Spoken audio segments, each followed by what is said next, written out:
Hello, welcome to another stream. Today we're painting this pumpkin and I got this from Unsplash. I have it linked in the video description so you can get this if you would like. I'm going to show you how we're going to transfer it. We're going to be using a Derwent graphite extra large block today to do that with. So I have that handy. We're going to create the transfer and we're putting it on some Meeden watercolor paper. I'm working with the 5x7 size because this would also be perfect size for a card. So if you were doing a card for a fall birthday, I don't know, you just like pumpkins. This would be perfect. This doesn't want to fold. There we go. Audio video check. Great. Okay, so my watercolors today, I am doing this in watercolor. I have some of my Mary Blue colors because this has some wonderful oranges in it. And we're going to need that for our little speckled pumpkin. Hi, Rob. Right. And yeah, I was super busy today. Cadmium Red Feral Kitten said, looked earlier but didn't see it. I didn't get to schedule it till just before, like about a half an hour ago. It has been a busy day. So anyways, I have my little mini pochade box that I've made that has my Daniel Smith colors in it. I just grabbed that because of course those are my favorite watercolors. But it didn't have an orange that I was going to want because this is like a really, really bright orange. If you download the reference photo or if you go look at the reference photo, you'll see this is really, really bright. And I really think that the My Mary Blue has number 062. That's their color number. It is permanent orange. It is a PO64. And I think that will really help us get here with maybe a little bit of some yellow mixed in, but we're going to want a nice warm yellow. And I'm even thinking, I don't know, maybe a PY 150 or maybe even an Aussie red gold, like really watered down, something like that. So let's go ahead and talk about how we're going to get our transfer. We were just recently talked about this on Discord too. If you are a member or a patron and you are on Discord, if you're not, I absolutely recommend that you get onto Discord because there are so many great benefits by being on there. Okay, I was just have my Aqua Elite brushes in this case, and I grabbed some of my Velvetouch to take with me because I just recently took this when we went out somewhere. I didn't actually paint. Do you guys do that? Do you like go out with all of the best intentions that you're gonna go paint something and then you don't paint? That's usually me. I also have my Daniel Smith gouache here just in case I need to layer up with some opacity any of the things on our pumpkin. And so I have the original, helps if I open it all the way. I have the original 22 colors that were released. So that is them right there. And again, some really nice with the orange in here. So we'll see. I don't know if we're going to need any gouache at all. I think we can do this with just watercolor. But I've been seeing these kind of pumpkins everywhere. So I wanted to paint one. I thought it'd be really fun to do it kind of wet and wet. And yeah, so that's what we're going to hopefully accomplish today. Now, one thing I might change as far as the background goes, I don't like how the table just cuts off in this photo. So I may just kind of take it all the way up. Or I may take it over to where this looks like background. But I don't like where this stops right at that transition. Yeah. If I was the photographer, maybe a few things I might have changed. However, you're going to see me tweak a little bit of that in the background, and it's fine. I may even just stop the table sooner so that it looks like it's on the back edge of the table, and then just have some sort of background back there. That's a possibility too. We'll see. We'll see what happens as we go. All right, so how I do my transfer. I am going to set my, and I just have a ceramic plate today for mixing on. My Meeden porcelain, one of my Meeden mixing palettes, the flat ones, is downstairs, and I couldn't find my other one. So I don't know. I don't know what I do with it. All right. So this is what we do. It's messy.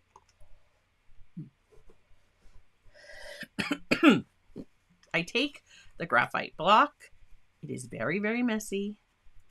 I'm going to grab it with the tissue. Now this is, see, it's already all over my hand. These are water soluble. And mostly I want to make sure that I get this area where my pumpkin is. I'm going to move my block from underneath me so I don't make a big old mess. Okay. So I don't have to worry too much. And I want some of the lines from the table to be able to transfer over. All right. Now that I've got, that's all I need, that much on there. I'm going to take my tissue that I just had grabbed the block with. I'm just going to kind of rub that in.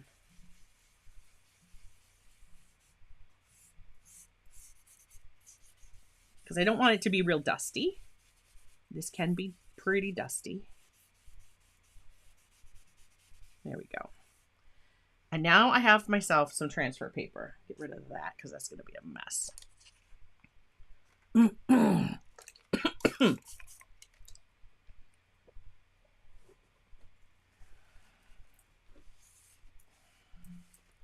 Just in case I had any of that dust on my desk. See? That dust, it gets everywhere. Which is why I wanted to move my block. Okay. So now let's go ahead and transfer our image. Grab a piece of tape. All right. So I'm going to put this about where I want it on my paper. I'm going to move it down just a little bit. There we go.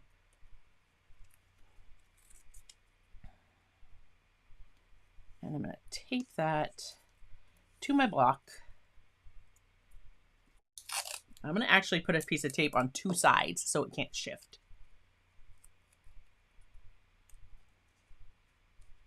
There we go. All right.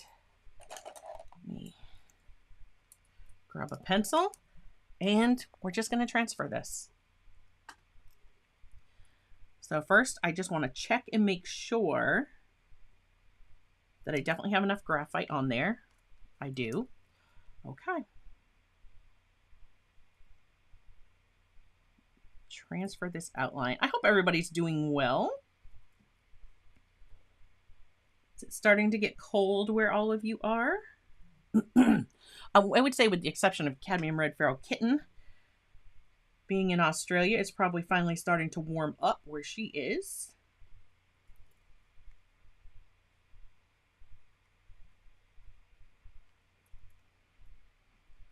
Okay. Mark all of these out.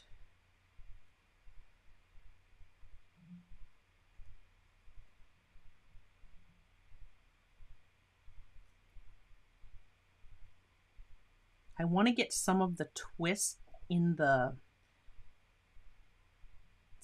stem of the pumpkin. I think we've established before. I am not what is it, plants, a botanist? I'm not that. Joseph says chilly but not cold. I like it this way. Yeah, it's beautiful. Like right now it's 58 degrees. This morning when I got up it was like 30. It was chilly this morning. For sure. I'm not doing every line on the pumpkin. I am kind of marking where my segments are. Like, I don't need every single one of these lines.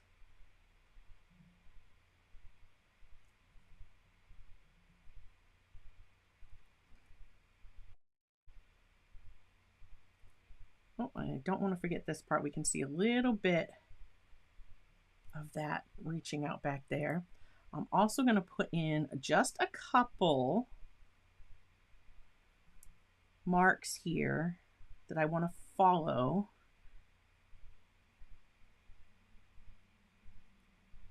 To help get the twist of this stem. I'm saying stem. From this point on, that is what it will be. Whether it's a stalk or a stem, it is now a stem. Okay, so there's my pumpkin. So it has transferred very easily doing it this way. I love using the graphite, the extra large graphite block to make my own transfer paper. Now I want to do just a couple marks for where the grain of the wood is. Just to kind of help me along.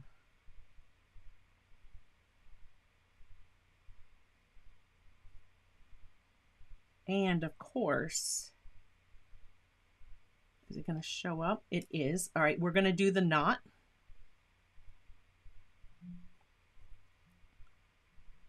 Here we have another line from the wood. And then here is where we start to lose, right? Everything kind of gets hazy. And I think we're going to end our table. Let me see. I'm just looking for a line that's kind of, I think we're going to end our table along this line.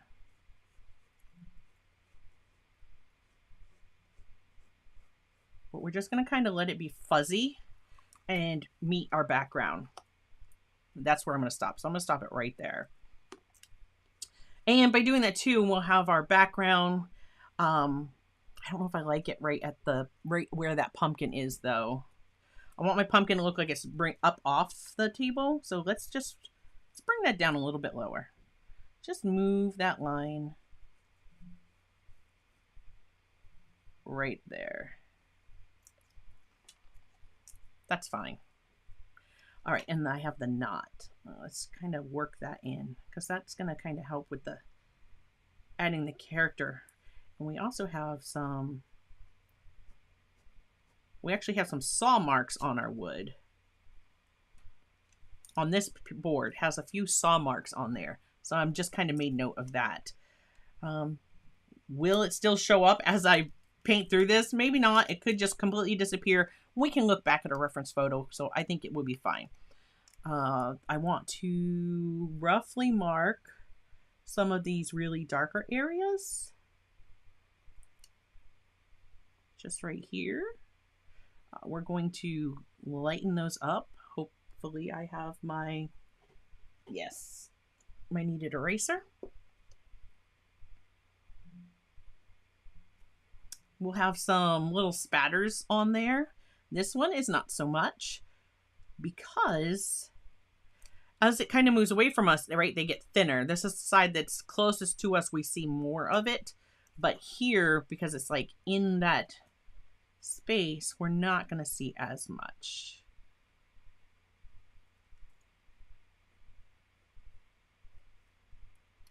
And mark off that. I don't think I need to worry about that one. We can figure that out. Okay.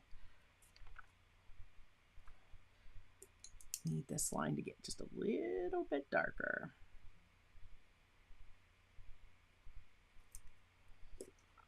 There we go. So now I'm going to go ahead and remove that. And of course, I have graphite on the back of that. So anywhere I put that, I'm going to risk that graphite getting on things. I'm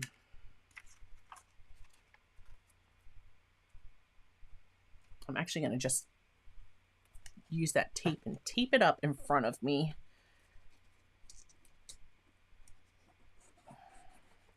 Just so I can kind of have a look at it. All right. Put the graphite block out of the way. We're done with that. Let's go ahead and lighten up just a little bit. Pull my kneaded eraser out of this little container I keep it in.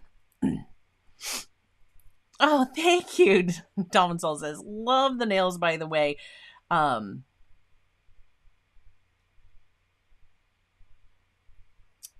They are Starry Night. Van Gogh's Starry Night. They're Lillian Fox. I am loving Lillian Fox. Of course, Lillian Fox was recommended by Lisa, and I just look at those. I went crazy. I got a few. I did. I joined the membership, so I'll get like 4 new sets each month. I couldn't help it. But when I saw those, I was like, it's Van Gogh. I have to. A Starry Night, that's one of my favorite paintings. I would love to do, I would love to paint that. Just to do a study of his work.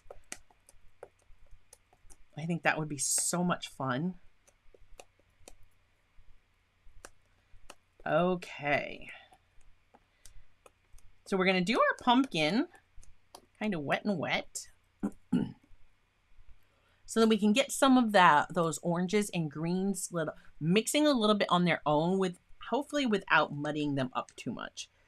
And it's going to be a little crucial paying attention to how wet our paper is. I'm making that much lighter because I know the orange that will show through. That orange is very transparent. Okay. Thank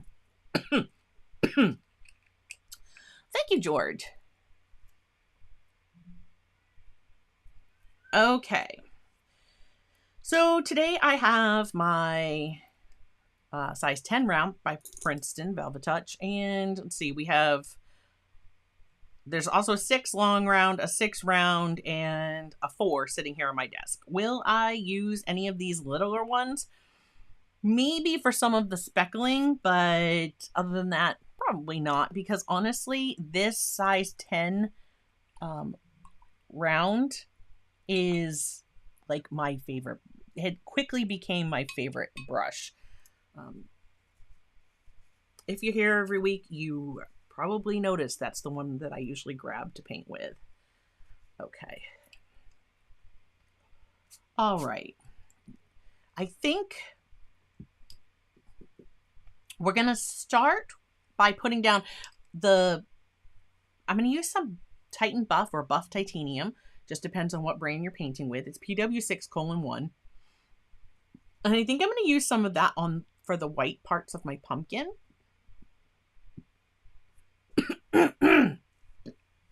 But then we're going to bring in just a touch of like burnt umber. Because as it comes around this side of the pumpkin, it gets darker. We're going to make that a little bit darker with our burnt umber. Let me just give my paints a little spritz. Some of these over here. So there's my little pochade box. I guess that kind of tucking in there. And if I use any of the My Mary Blue, I'll let you know which colors I grab. Right now, I just see me possibly grabbing that permanent orange, which is the PO64. Maybe the Pyro orange, which is PO71. So these two. That's probably going to be about it. I'm going to go ahead and wet my pumpkin, but not my stem.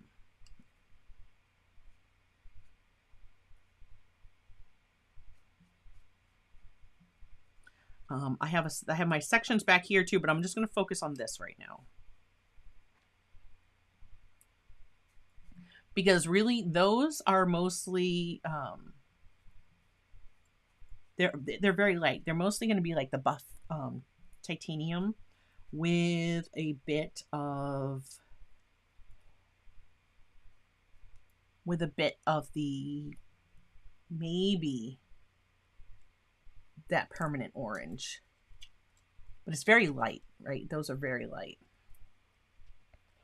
I should have brought my reference photo on the screen for you guys. Let's see if we can go full screen. Nope.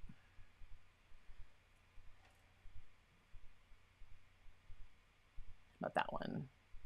I have to move that too. I moved my microphone so that you guys could hopefully hear better.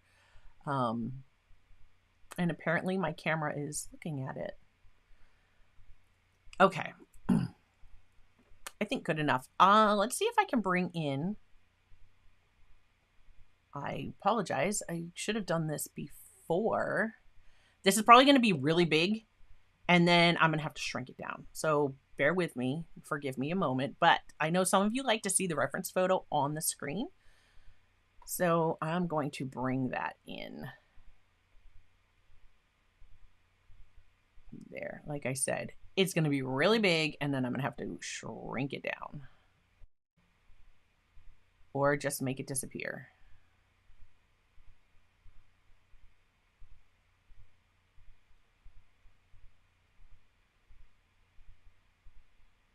We're going to pop that right down here. How's that? Or up here, up here. All right, I hope that helps. Then you can see it, and I can kind of look up and look at it as well. All right, so this photo is by Haley Parson. It is on Unsplash. Again, I have it linked in the description. If you saw the post on Patreon, it's over there. You can download straight from there as well. I didn't really wash I put new water in my bowl, but I didn't wash my bowl.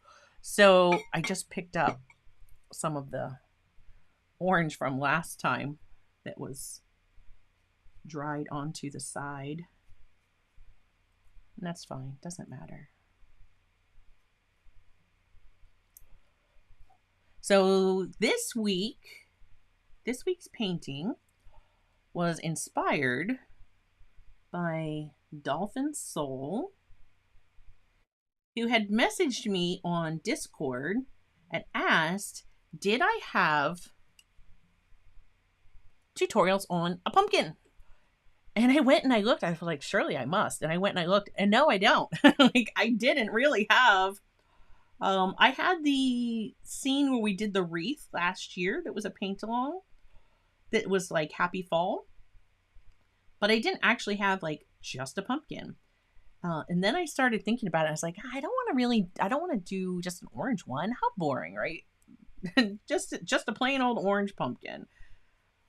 And I've been seeing these little speckled pumpkins. I don't know what kind of pumpkins they are, or if they're a gourd or whatnot, but I've really been liking them.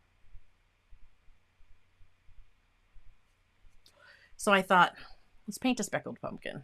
And then I had posted pictures. I found a few images that I liked, and I posted those today over on Discord in behind the scenes. And this is why I say, if you are a channel member or a patron, it's definitely a lot of perks on Discord. And one of those was things like today. I posted in behind the scenes that I was trying to come up with today's painting, and like a group of images that were inspiring me, and asked what everybody's favorite was. And there were a couple that really liked this little speckled pumpkin. And so I thought, okay, what's what we'll do? We'll do the speckled pumpkin.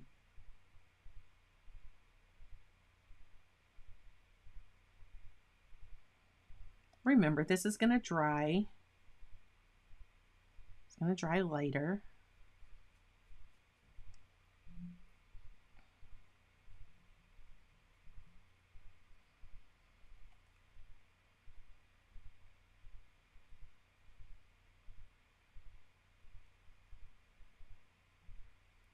Now, when we get to adding in like the speckles, we're going to want them to be We're not necessarily going to paint them wet on wet. We're going to paint them wet on damp, right? We don't want it completely dry if we want the edges to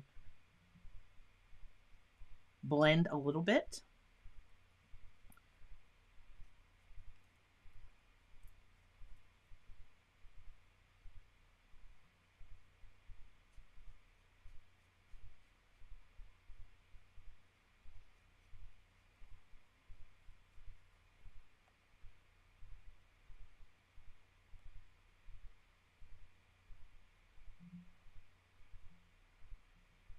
Usually I paint my background first, but today I was like, oh, I want to just dive right into the pumpkin. So I didn't even think about the background. It's like, let's paint a pumpkin.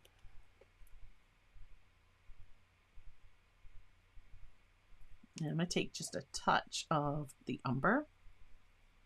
It was a touch more than I wanted.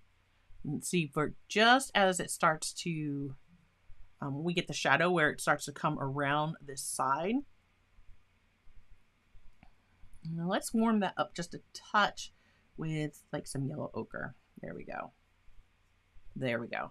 So now we're going to, it's just as the pumpkin starts to come down this way.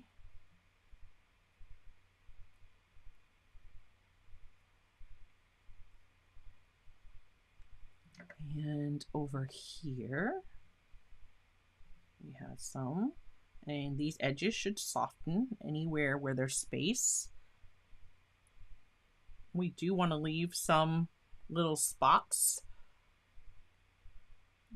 on this guy. You see how I'm coming around, I'm following the shape.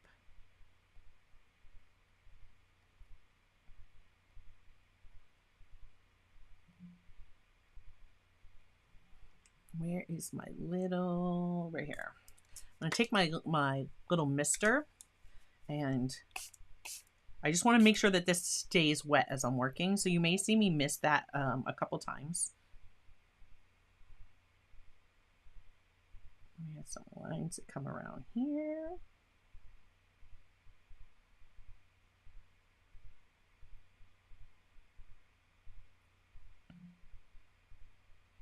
And I can always make these values darker.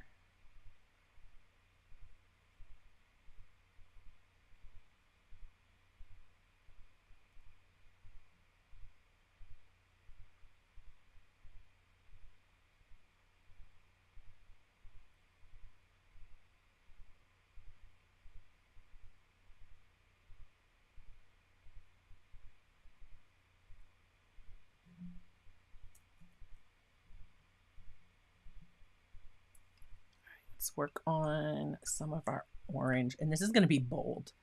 I know I'm going to see this and I'm going to feel like too much. There is our permanent orange. Again, this is the My Mary Blue permanent orange, but it's PO64, so whatever brand you're using.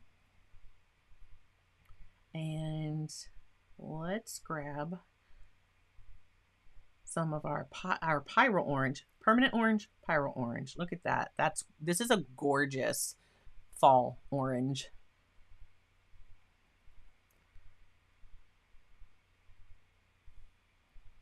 I need to make sure that this little pumpkin is staying wet.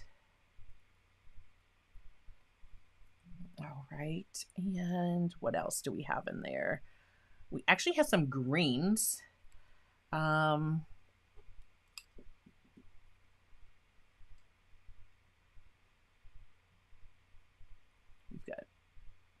I've got the green gold, which is PY 129. That right there. And I'm going to mix that. Let's give that a try with a little bit, because we've already used it, of our umber.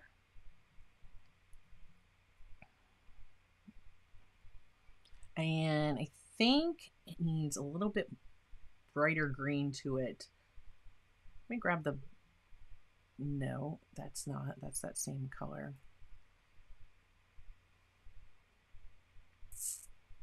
This is where I wish I had my core watercolors up here. I mean, I do have some. I want the sap green.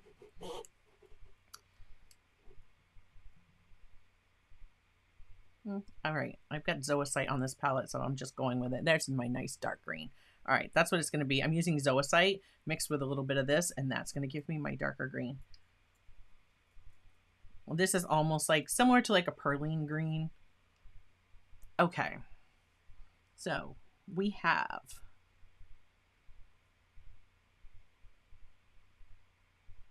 spots on this side. It doesn't have to be exact. There are also little speckles of the darker green near the bottom.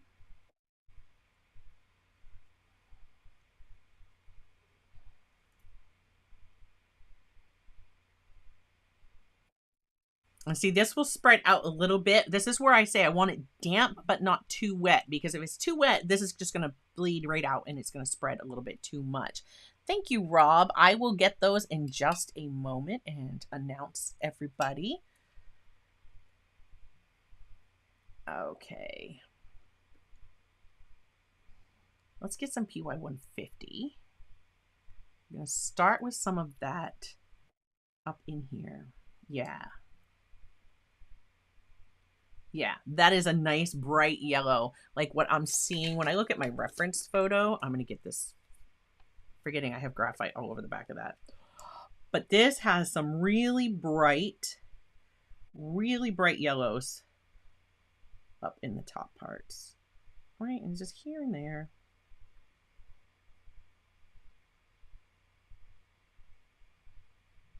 This is where it starts, like another segment might be coming down.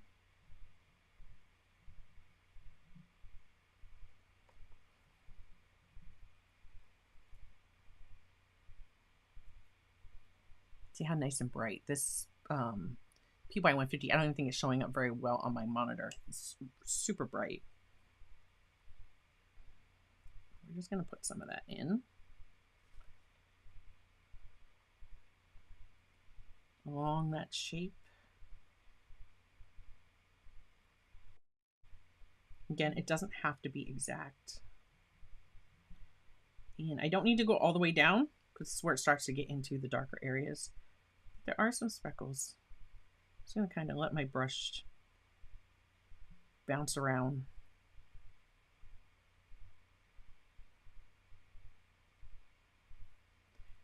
We see a little bit over here.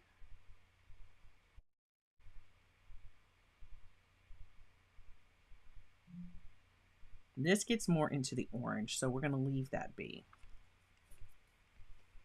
Okay. Oh, thanks, Rob. Rob says, I love how you call them by pigment. And, you know, like when I just said I'm going to grab my PY150. And I say that because I want these videos to be something where it doesn't matter what your favorite brand of watercolor is, you can still follow along. So as long as your watercolors have pigment information, and so now I'm grabbing the PO71, which is the Pyrrole Orange, if it's my Mary Blue. And this just kind of allows me to tell you the pigment number, and you can follow along regardless of what brand you like to paint in. So maybe Winsor Newton is your favorite watercolor, and you don't like painting in Daniel Smith, or you don't like my Mary Blue, or you just don't have them. You can use what you have.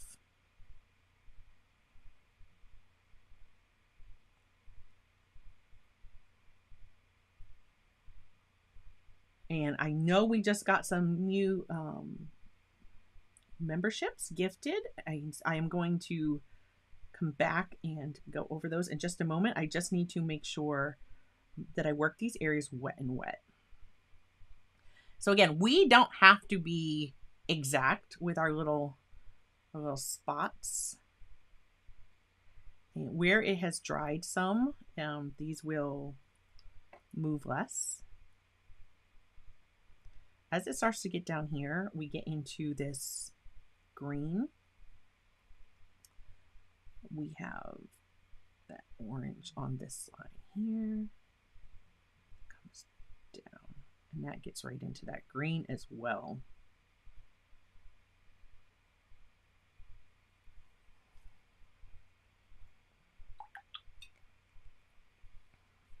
And that orange is really bright. I don't know that I actually need to come back with any of this permanent orange, the PO64, but I know it's a gorgeous color, so let's just go for it. Let's just add that right in the center. I need to bring in green as I get down lower.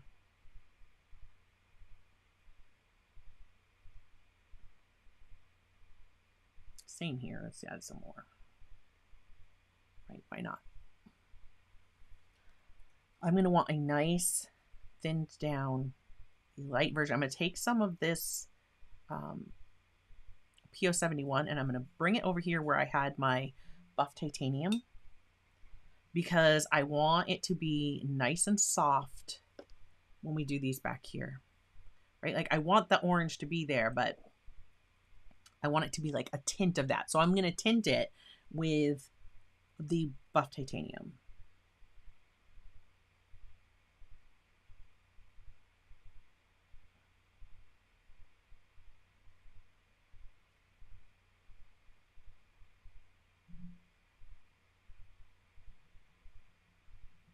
Okay, so this isn't as soft because that part of my paper is a little too dry. So what we're going to do, I'm just going to grab my 6 round, get that in some clean water. And I have my sponge up here that I always use. Let me bring it over there so you guys can see what I'm doing. And I really want to get the water off this brush. But then I can come in and just go along the edge, right along that edge, and it'll just soften it right up.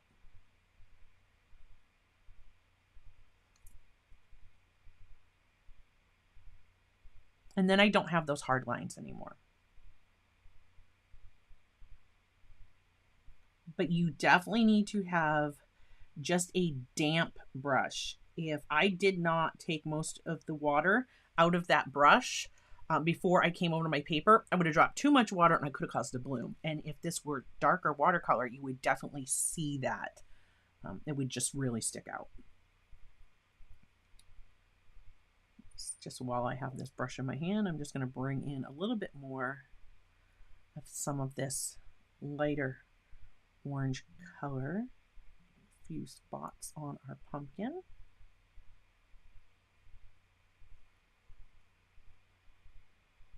Look at that. It's already starting to take shape.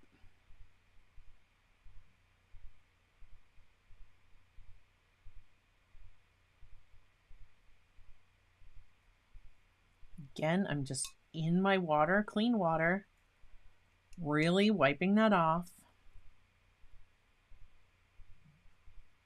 And just softening all of my edges. These I'm not too worried about because it's a lot more speckled over here. And this one got a little carried away on me, but that's fine. That's fine. And I still need to bring in the green down here, but I need this. This is still a little wet. When I'm looking at this, I can see how shiny that is? Too wet. If I bring the green in, it's going to spread much too far. And they could mingle on here. I want to see the green kind of on top of that orange. So I need to wait till that, you see how shiny it is? I want that to be very matte looking. Still wet, but matte looking.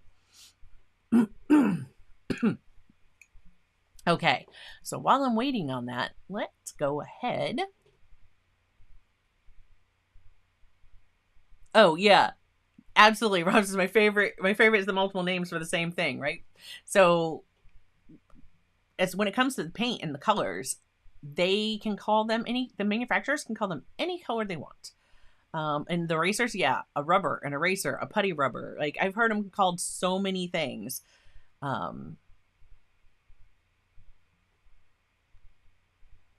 question.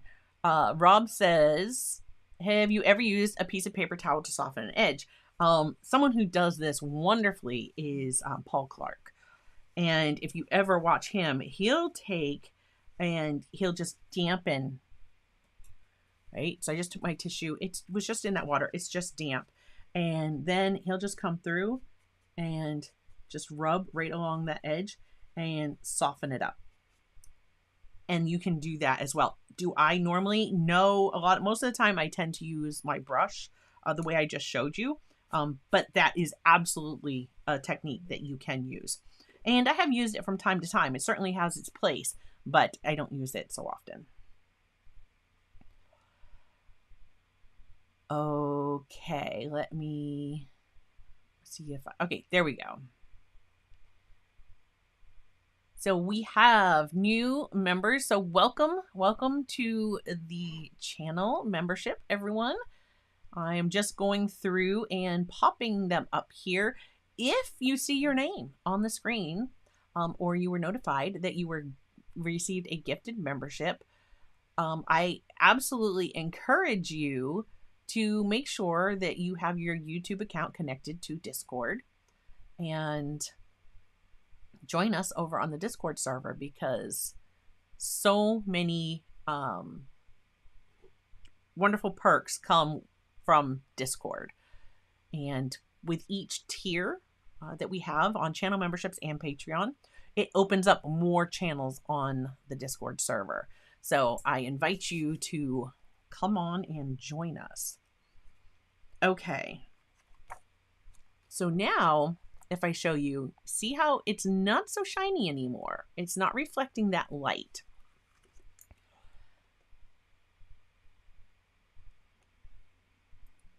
Oh, yeah. Dolphin Soul says, I've definitely learned not to use bounty towels because of the texture pattern. It will leave. If you use paper towels that have a texture, yeah. Dude, my paper towels, really? I have one paper towel left on this roll. So I use the Viva paper towels. And Viva paper towels have a texture that's quite a lot like cold pressed paper, actually. Of course, that was the last one. I have to remember to bring up more paper towels. So yeah, but these don't really have, they don't have pattern in them. They're very like cloth-like. They're very durable. I really like these paper towels. And you'll see me a lot of time use tissue or paper towel.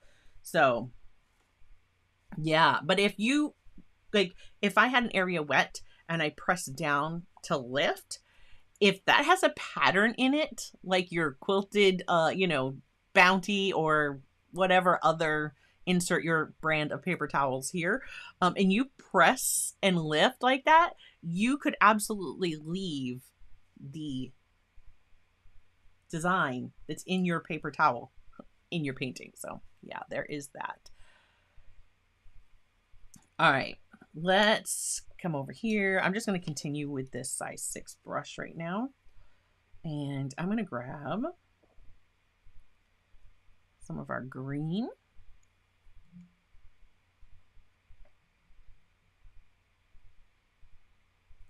And I'm going to put some of that in here.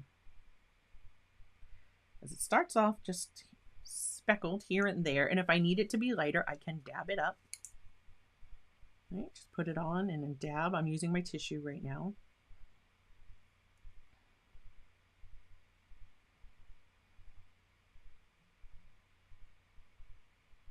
And as it comes down through here, it's very speckled. I could have spattered it. Just done some spatter, and that would have been fine too. I'm not liking the way these have leached out. They're like, because the way they were wet and wet, the way that they spread. I'm going to come back and fix those in just a moment.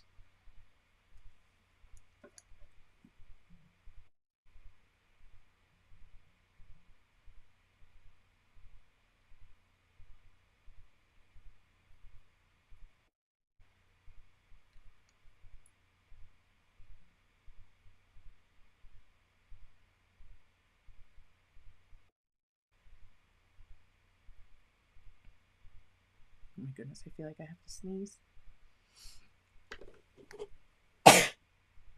Oh my goodness. Excuse me.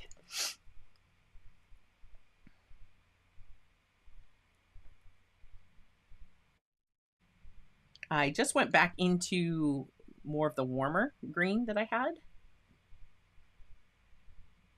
As I come back up into my orange.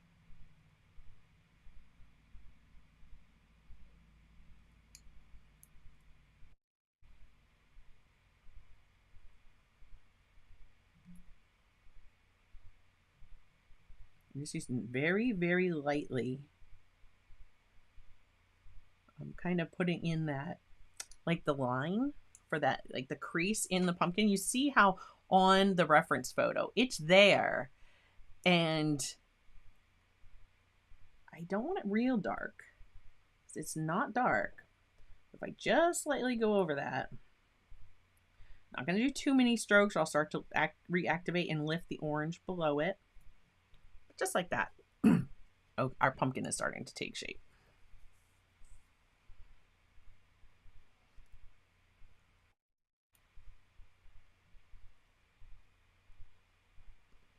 Okay. Let's see if we can go. Oh no, if I switch my scene, you guys are not going to be able to see the pumpkin. Okay.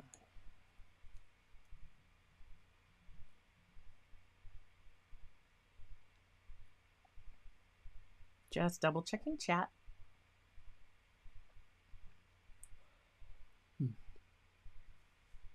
I just use Viva. I use Viva everywhere. Oh, thank you.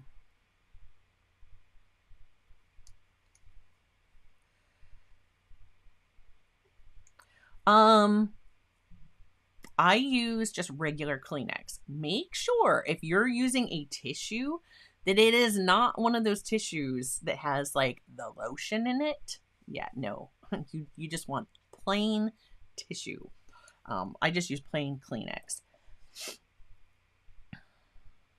And mostly that's for dabbing. Like I don't rub at it because, you know, that could leave some lint, and I don't usually tend to do too much of that. All right, let's look. I think we're going to have a little bit more. We need to get the green going in the next section.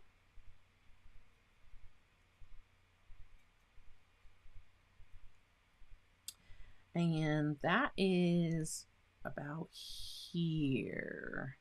And it starts off, I'm going to start down here because the more green I have, I want it down lower. It's going to come in and start to get speckled.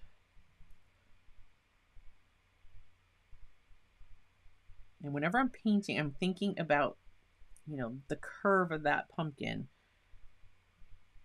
I got a little carried away over into this side. Like it shouldn't be on this. This should be a lot lighter.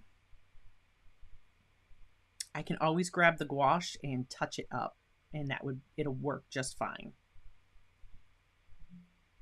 I have some of these colors like the buff titanium from Daniel Smith. But if you didn't, you could just take your buff titanium and mix it, your buff titanium watercolor, and mix it with a little white gouache. Even some Dr. Paige Martin's Bleed Proof White. If you have that, you could mix a little bit of that because that's more opaque with your buff titanium. Is going to boost the opacity of that buff titanium.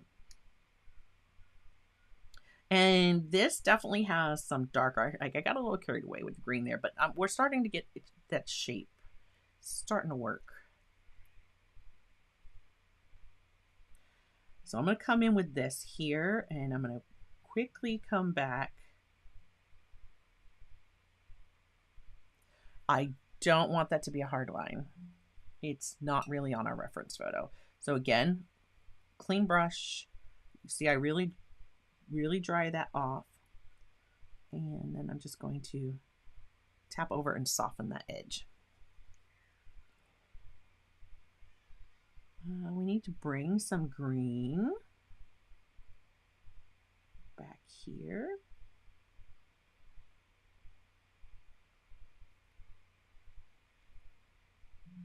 Little bits, very light little bits.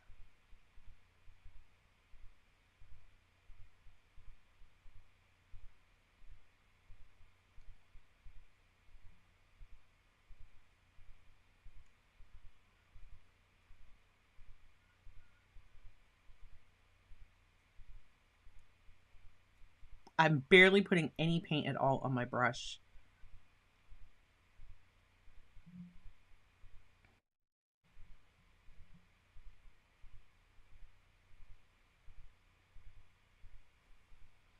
Right? Because this has to be more out of focus. The way that the photo is, this is more out of focus. Our stem and this part of our pumpkin are in focus, and our table quickly gets out of focus too. So we're going to also convey that when we do our boards here. Okay. Again, I got really carried away with the orange and stuff here. There needs to be more orange over here. Let me get that brush damp. My paint dried. So just reactivating that orange. Just need a little. I don't need it to be really dark.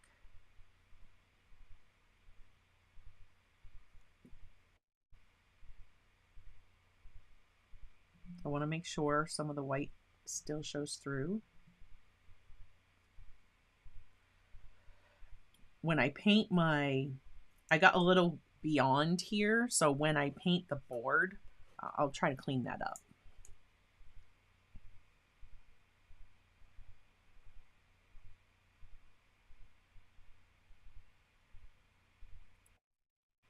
No, I hope she feels better. Okay.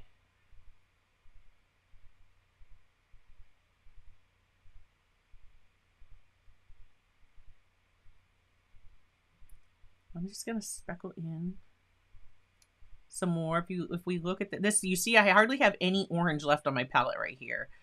And I'm just kind of picking some of that up in the brush, and I'm going to go over where some of these yellow spots are. And I said I was not crazy about... I'm just not crazy. Sorry. I just found that funny. I'm not crazy.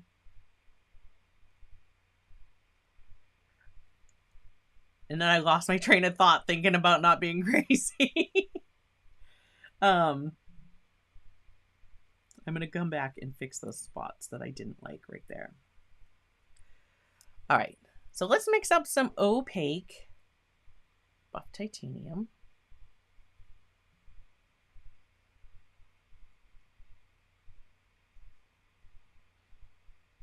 So again, I could reach into the Daniel Smith gouache, but I know I use Dr. P.H. Martin's Bleed Proof White a lot, and that might be something that you guys have. You can also use just white gouache.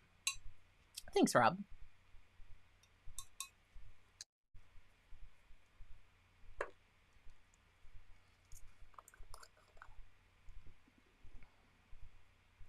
All right, that brush is not clean.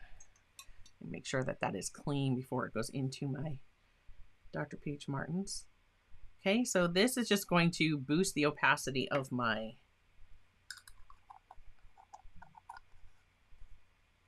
buff titanium. You see it's much lighter.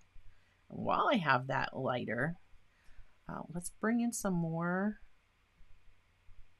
buff titanium. But while I have this lighter, I'm going to put some highlights in.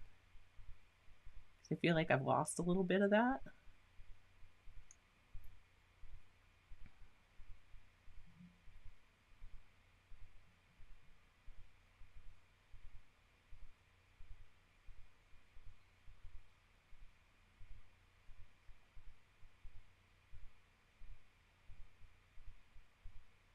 You see, I just went right over that orange, and it definitely will cover.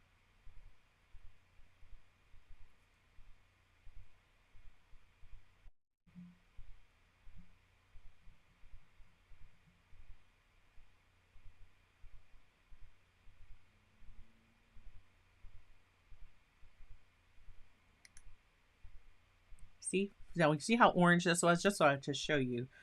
This part, actually, we don't see so much of that. So there we go. Covered it right up. All right, I need to make that a little bit darker. Or more buff titanium, less white.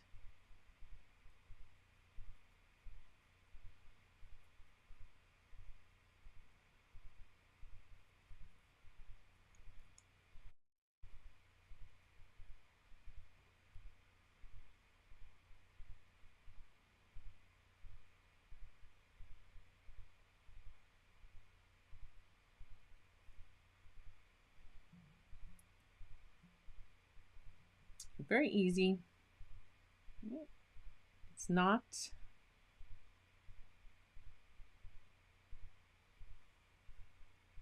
beyond correcting, even though it is watercolor.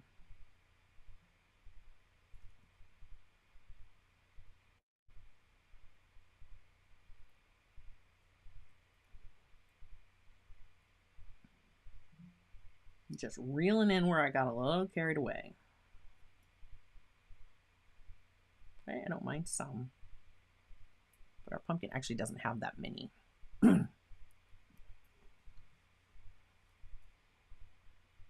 Oh, you're welcome. You are very welcome.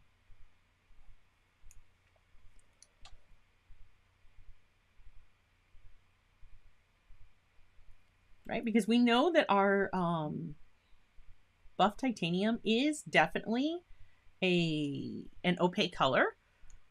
However, it is not opaque like gouache.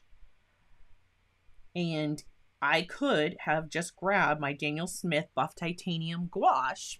I do have that, and completely corrected this. Not a problem. But I know that not all of you have Daniel Smith's buff titanium gouache. So this is absolutely one way. And you can do this if you just had white gouache, you could do that. Same way I use the Dr. Page Martin's Bleed Proof White. I just figured a lot of you probably have that because I use that so often here on the channel that we would just go with it. All right. So see, again, I'm looking for photo similar, not photorealistic, but this is getting a lot closer to what our reference photo actually looked like.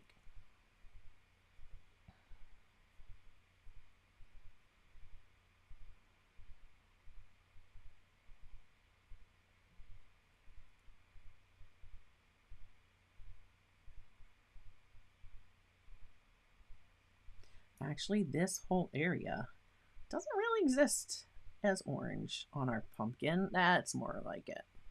That's closer. And again, it doesn't have to be exactly the same. It is fine. While I have this on my brush, I'm actually going to just kind of touch around some of these spots where I didn't like how they was like spidered out because it was wet and wet. And it's going to actually help me it's just going to lend to the texture on the pumpkin. I picture these as being like really dimply.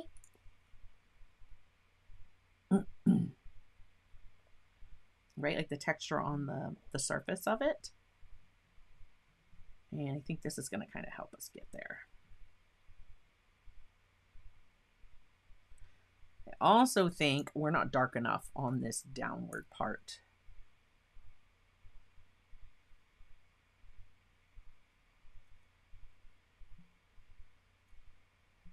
And let's fix where I said I should have had a bit more of the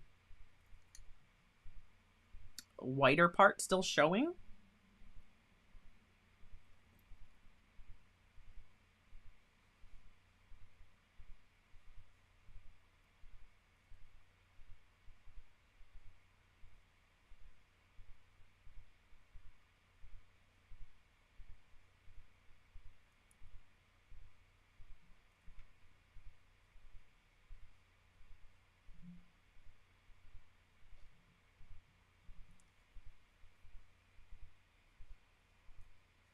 brush was drying out.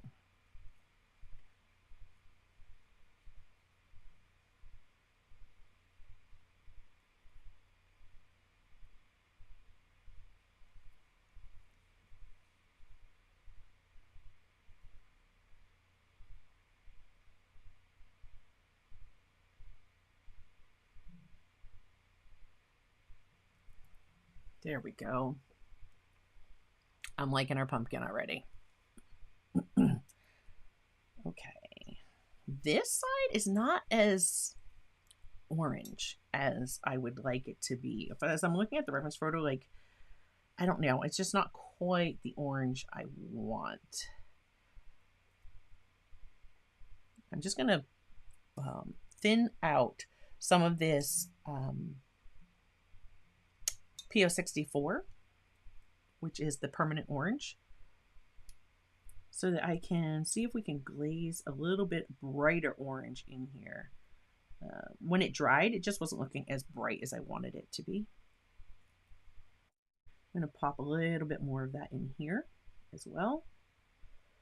Just kind of layer it up a bit. I don't mind this being muted over here, but we just have a couple pops where it's like really some more intense orange,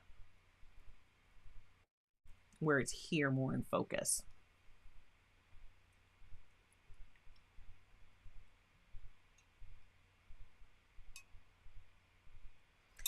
I thought about this one with, I've been putting together another kind of fall still life that I'm really interested in painting. I shared it over on Discord in the, if you're a studio member, you've seen it because I shared it over there as something I might work on tomorrow. And of course, everybody that's all the studio members, we have our Zoom session is tomorrow.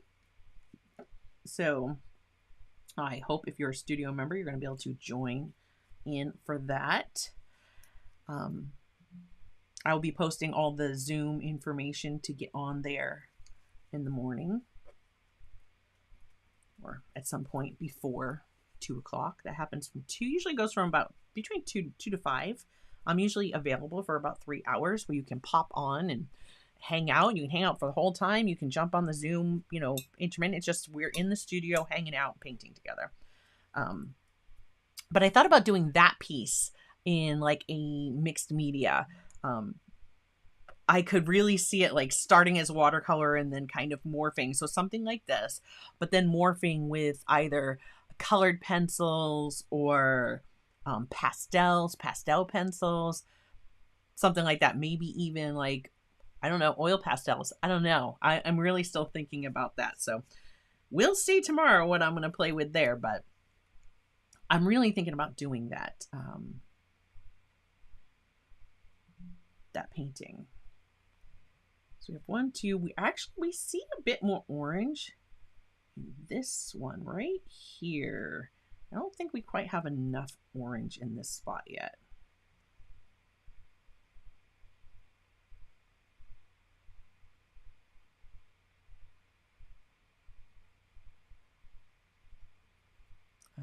This wants to soften at its edge. So again, we're going to do that. We're going to clean the brush and do that. I'm going to bring in first, I'm going to bring in some more of this PY150. It's transparent yellow if you're My Mary Blue. PY150. I'm trying to think what that is on Daniel Smith because I actually don't even have the color names written down. On my swatch, I just have my pigment numbers. I just find, I know a lot of people are like, oh, pigment numbers aren't, they're not that important. I just find it so much easier to go from brand to brand if you know them. Yeah, I thought that needed a little bit more yellow in that. So now my brush is clean and we're going to soften this edge. So that's pretty hard. Let me bring that a little closer so you can really see. So that edge is pretty hard there. But if I take my brush and I'm just going to comb along through here, and that was just damp. Now, just like that, the edge just kind of gets lost. we have that hard edge here, and we want that because this is bumping up away from it. This is in that next segment, but we want to lose the edge on that back side. So there we go. And I'm going to drop in, while that's still damp, a little bit more orange at this base side. And it's still plenty damp, so that edge will get lost. It'll kind of blend out, but that's where our pumpkin starts to fade into that blurry background. This right here, let's get a little bit more orange back there. But we quickly need to come back. Same thing, clean brush, get it nice and dry.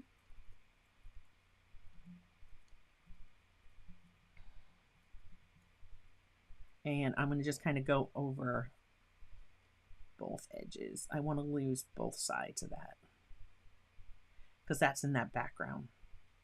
I needed the stronger value, but I didn't need a hard edge. Okay. I'm kind of liking where this is at right now. I want to darken this up a little bit more. We need some kind of like umberish. Let's take some burnt, I think this is burnt umber. It says PBR 7, and this is one of the ones I was like, I should have marked. I'm pretty sure it could be raw umber. It's kind of dark. It's umberish. But I really am thinning that down because I see the umber in the shadow.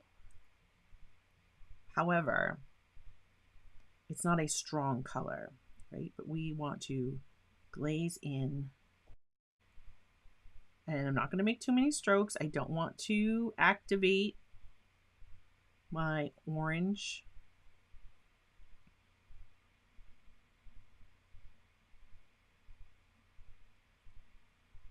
Well, not necessarily right there. Just lift that up. I want it here.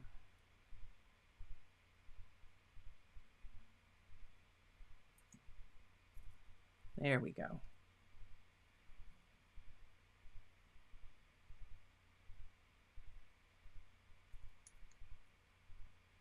And we're going to bring some more in here. But on this one, we're going to start off. I'm going to start down here because I just put that paint on my brush and I need to work some of that out. Now remember, I put Dr. Peach Martin's Bleed Proof White up here. So I want to really minimize my brush strokes because that's opaque. It'll reactivate and I don't want to move that around too much. Oh yeah, that is absolutely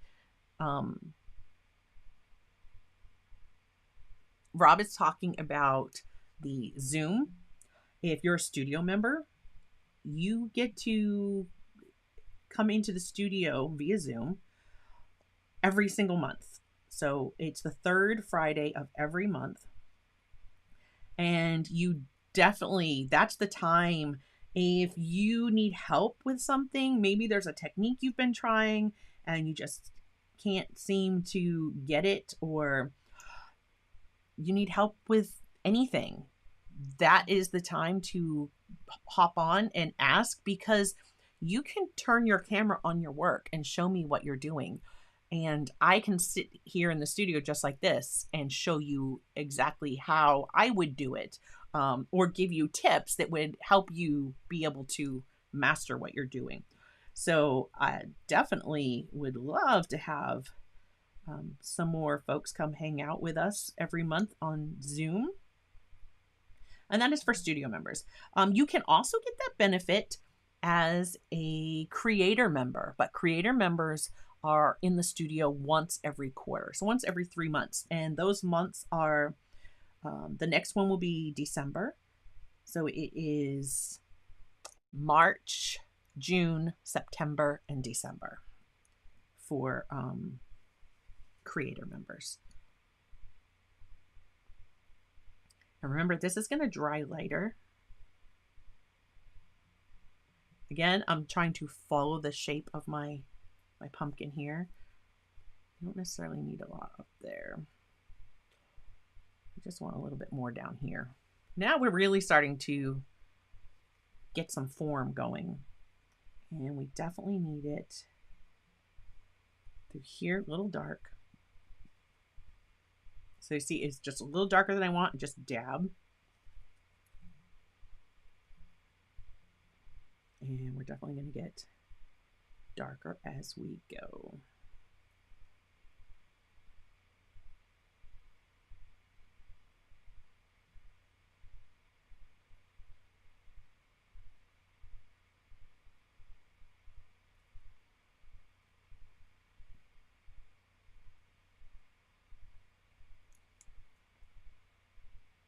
Just cleaning up the bottom edge of this section of our pumpkin. This actually gets really dark in here, right in here where it kind of comes into that middle part of the segment.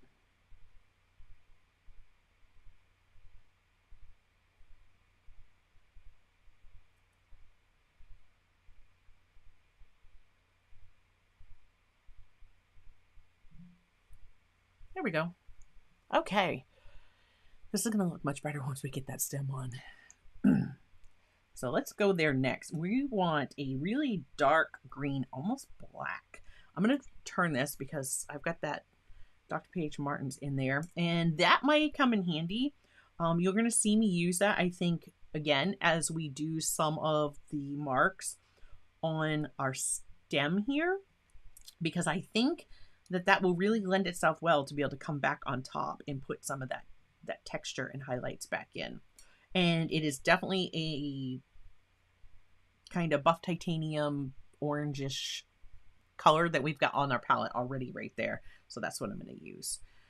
But first we want some of this dark green. I still can't believe I didn't paint the background, but the background will paint quickly. Okay. So let me just kind of give you, let's get a close-up of that. So far, you see there's our reference photo, and there's our pumpkin. I think it's looking pretty good. Well, there might be a little bit more highlight that we can bring in up top here, but all in all, I think it's fine. We're going to get the, before we lighten or do anything like that, we're going to get our stem in, because that is a really dark value, which is going to make our lighter value look even lighter. So we want to put that in first before we start adjusting this possibly unnecessarily.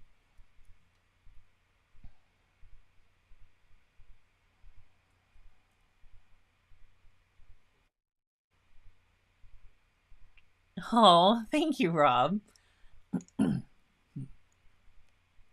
Hey, it's just a piece of paper, right? Just have fun. We're just exploring art. All right, we want, this is really dark, but yet also green. I'm going to come into this zoisite. Let's see what we can do. So I've got Daniel Smith's zoisite. Again, I'm looking at this color and I'm thinking perline green, which is actually a black. I don't have perline green on either of these little palettes. Do I? No, I don't. I'm still working on my big studio palette, and I have to get this area cleaned up because it takes up a lot of space. Once I have that, I will have all my colors like handy. So you could use a perline green, maybe with a little bit more black. I am going to take to this zoisite. I'm going to grab a little PBK11, which for Daniel Smith is lunar black. It could be Mars black for some of you. If you don't have PBK11, you could use a different one. Or hey, look at this. This is just some neutral tint, right? I can bring some of that in. And let me grab some more zoisite. Thank you so much, Rob.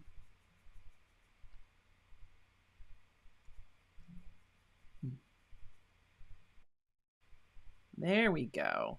There we go. So it has a green, there's a green hue to it, but it's very dark. So there we go. Okay, let me just back up one more little bit. Thank you very much to Rob Younts for gifting some memberships, and welcome to our new members. If you're seeing your name on the screen or you've been notified that you were gifted a membership, I do hope if you use Discord. If you use Discord and you already have your Discord connected to the YouTube account that was just gifted a membership, then you automatically have access to the server. The YouTube bot is very good at giving you access. You may then have to click on my server and say that you do in fact want to join, but you should be able to see it and have access. And it has the exact same logo as my, is it on here? Yep, right below me there, that logo, but it on white. So it has the Clark Fine Art, my signature. Also, I gotta pause for a second because I don't know if you guys have seen it. It's been in the background. I shared this if you follow me over on Instagram. This is how cool is my little pumpkin. I got them all lit up right now. Huge shout out to Dolphin Soul Creations. You know her here as Dolphin Soul. She does pumpkins like this. She does custom pumpkins. She does all kinds of designs, and she put my signature logo on a pumpkin for me. How adorable is that? And it has a little light, so I can turn that off or on. And yeah, so thank you so much to Dolphin Soul, and it is dolphinsoulcreations.com if you would like to check out her pumpkins, because they're awesome. And yeah, so it just sits right there for the spooky season. Oh, you're so welcome. I love my pumpkin. All right, let's see. Let's get back. There we go. All right, let's paint our stem. So we definitely have, I'm not going to worry. Like, see right there, I just got the dry brush because I'm painting wet on dry. So you see that? I'm going to leave that. I'm going to let that work for me with some of this texture right here. So as I kind of pull this up through this area, I'm leaving my brush. It's not, this would be like a 45-degree angle. I'm bringing it down even lower. Not quite flat against the paper. Maybe about 30%, 30 degrees. Just so I can let it kind of skip along. Look at that. Look at the texture that we get so naturally when we do that. So my paint here is not super wet. And my paper, my paint is not really wet, and my paper is not wet. So this is very much, I would say it's damp on dry. Look at that texture. This is going to be perfect. Now I'm going to, while this brush is still very dry, I'm going to do the same coming up here. Right, and out here, this one.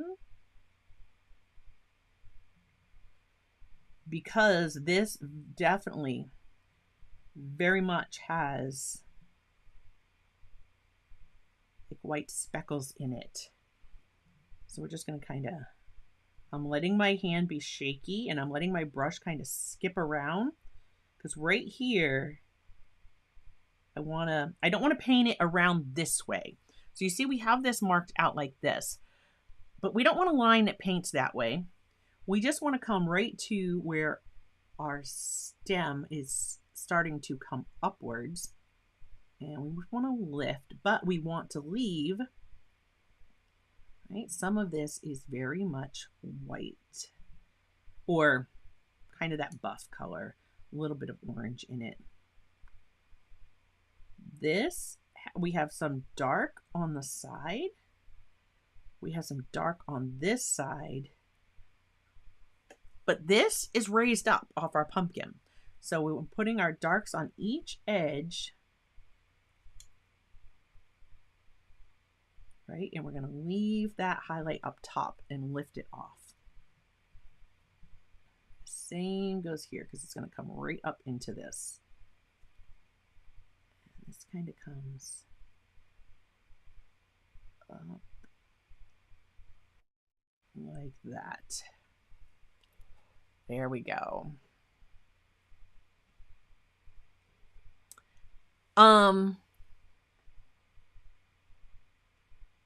It's definitely something that I think takes practice. It took practice for me. It's not something that just comes natural because it's definitely easier when you're working on like a cold press paper, which is definitely what I have. You know, that's what I have here.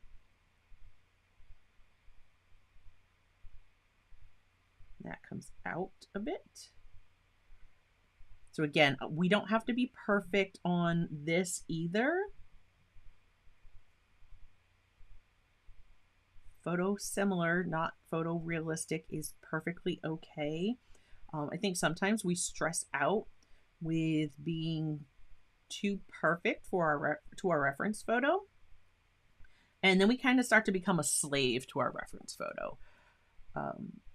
When I show people this painting, I'm not going to be like, oh, and here's the reference photo I painted it from, because I want them to be impressed that it looks just like my reference photo. No, that wasn't my goal. My goal was to paint a beautiful pumpkin, and I don't need to show them my reference photo. So as long as I am similar, I mean, they're going to see this and they're going to be like, wow, that's a great pumpkin. All right. As we come up, now let's get some of these details in here. But like I said, my paint was very, very dry on my palette. It didn't have a lot of water. So it's not going to kind of pool and spread out like this. If you can see, like when I pull my brush through this, I'm actually like painting on it. I'm not like moving the paint because it's all really wet. This paint is very, very dry. It would be a very thick consistency. I need this to be darker. And now as I start to get in here, I am going to have to start to add water because I don't want the texture of the paper showing. I want it to be a nice solid mark.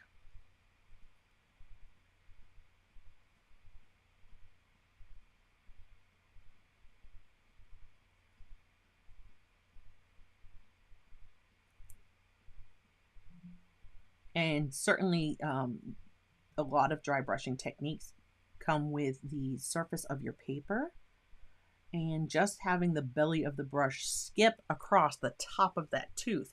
So if it's pretty wet when you do that, it's just going to sink all in and it's not going to just hit that surface.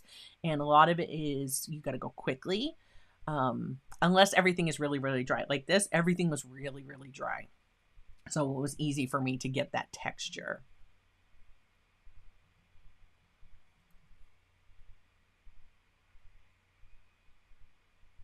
No table. Yeah, we are hopefully going to do the table. I think the table is going to paint really quickly.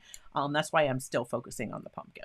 But yes, we are going to paint the table today. I don't plan on this being any more than a today stream.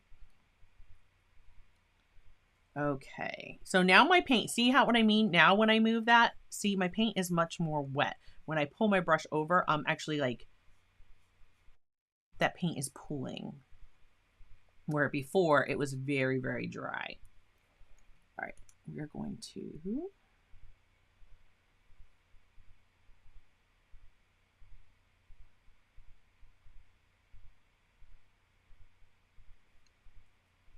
now I'm going to fill in the areas where we need to be more solid.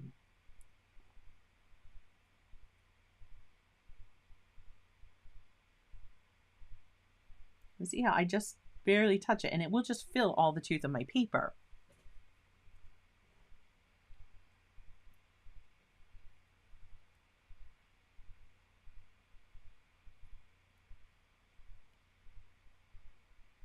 This is definitely much darker.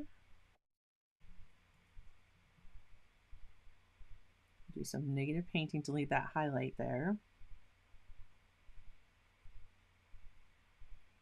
And this kind of, where this comes, it comes under and it kind of, this twist, and I want to convey that. It goes from here, comes down, and right about there is where it shifts. This is coming around here, right? It's this piece. It's coming into this piece. This surface goes like this. This surface comes up underneath it. Because you know how the stems, like, they twist and turn? So we want to kind of convey that.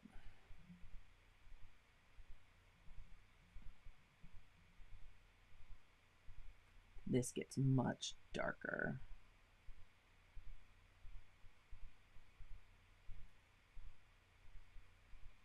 There we go.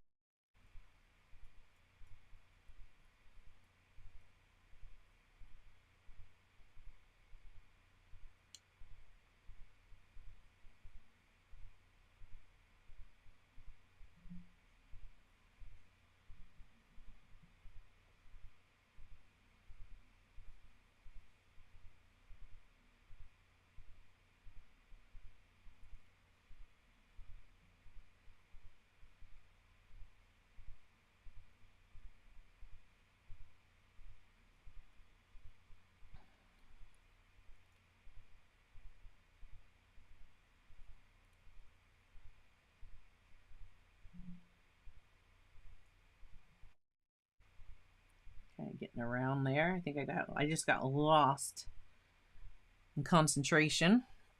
Okay.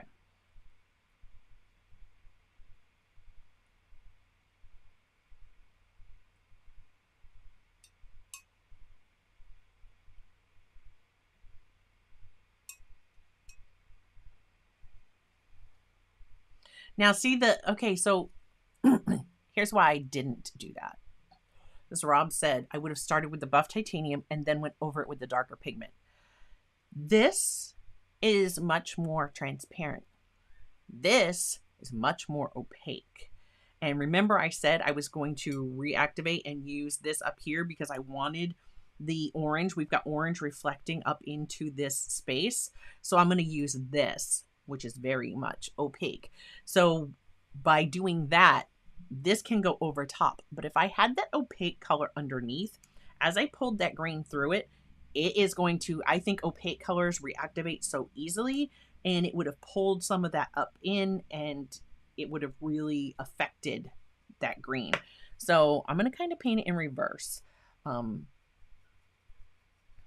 Normally, I would definitely paint my my lighter colors and then get to my darker colors. So normally I would agree with you in the way you were thinking about approaching it there. Okay. And this, so all these areas now where I had those white spaces showing, see, I can just come back through and I'm going to make these, I think it needs to be a little warmer. Let's grab some of this orange and just bring that in. It's kind of almost peach-like though. I'm going to grab some orange over here, as I know a little is going to go a long way, so I'm trying to be careful. I'm going to mist my palette there because I didn't want too much water, but I need it wet. All right.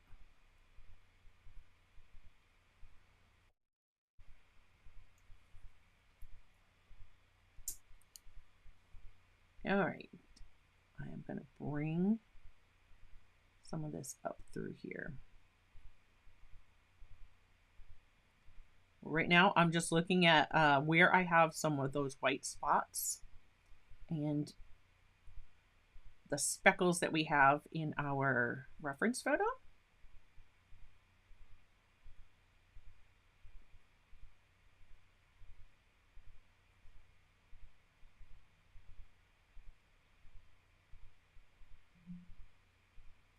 And there is a nice highlight that really shows how this comes around. And we're going to paint that in right now. And because we had that Dr. P.H. Martin's Bleed Proof White in there, we have the opacity to make that happen.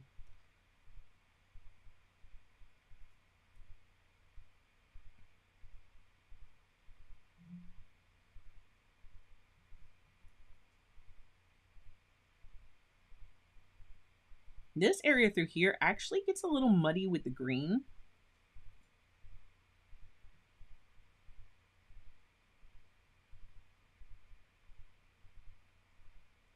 So I'm just working my colors a little bit. Like the more strokes I make, the more the underneath is going to reactivate and blend with what I'm putting on top. And I kind of want that right here because right there, it gets a little muddy.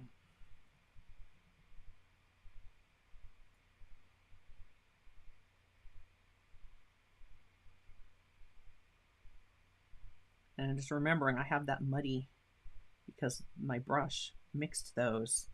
Some of that's going to be on this brush still.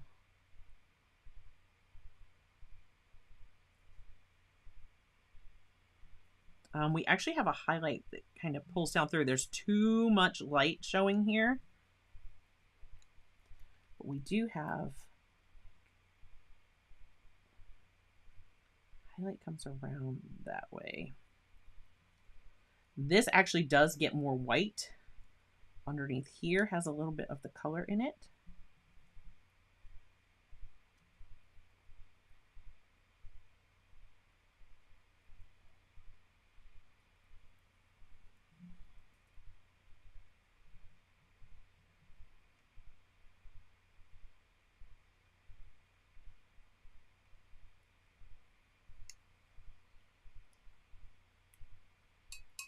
I need more of my green now.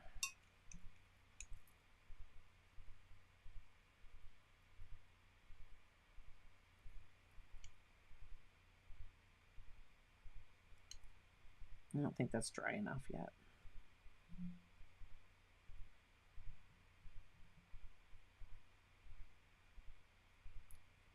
As I keep going anyway.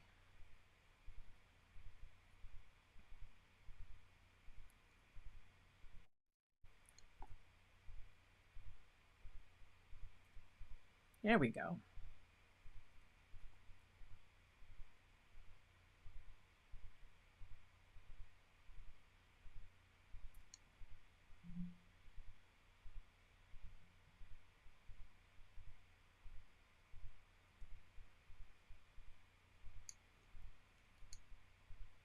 All right. So now you see, I think we need just a little bit of highlight right in here. But that's about it. I would have gone with too much. I don't think we need it here. Just in this little section. Like right here is right, but I think we need to get a little bit more in there. So I'm going to grab a little bit more of my, actually, let's try it with just our buff titanium first and see how light that looks. No, I want the Dr. P.H. Martin's.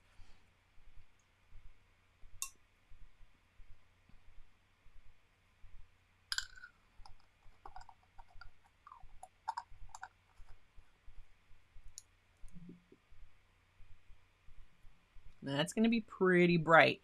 But if I put a little bit of water in with my Dr. P.H. Martin's, it's going to dry and it's going to let some of that color leach up through. That's what we want. So I can come in here with a little bit of this highlight that was missing.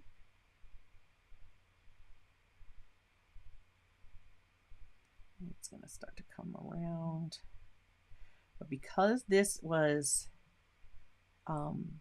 thinned down, you're going to quickly see, right, and at that very edge, we're going to just kind of pull that down with our tissue just slightly. There we go. You're going to see that as that dries, it's not going to be that bright because I put some water into it. Dr. P.H. Martin's bleed proof white is only bleed proof if it's full strength and whatever was underneath is completely dry.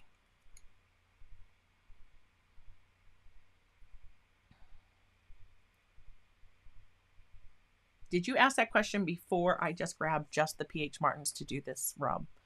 I'm thinking maybe I probably missed that ahead of time. So over here, I have some more where it should be a little bit more highlight. So we're going to pull just that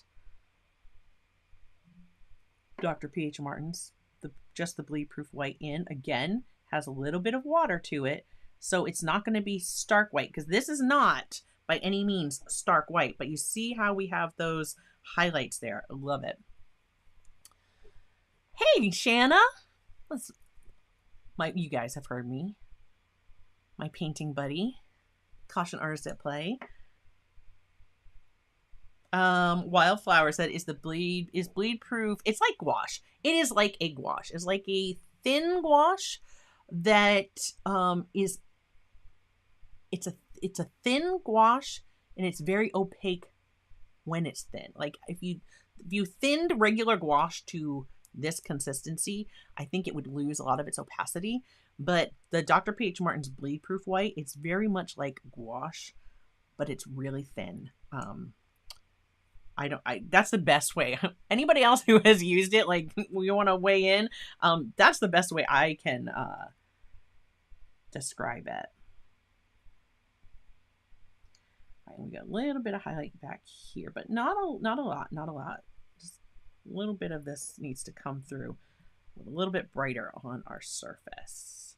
Oh, I'm loving it. I'm loving the way our pumpkin is looking.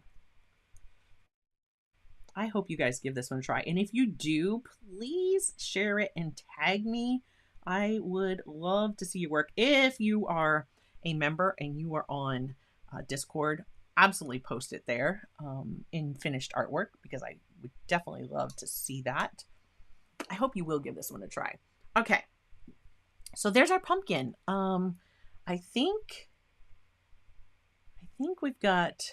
our highlights are pretty good now. Again, anywhere you'll notice where I've put this Dr. P.H. Martin's, because I brought more water into it, it's going to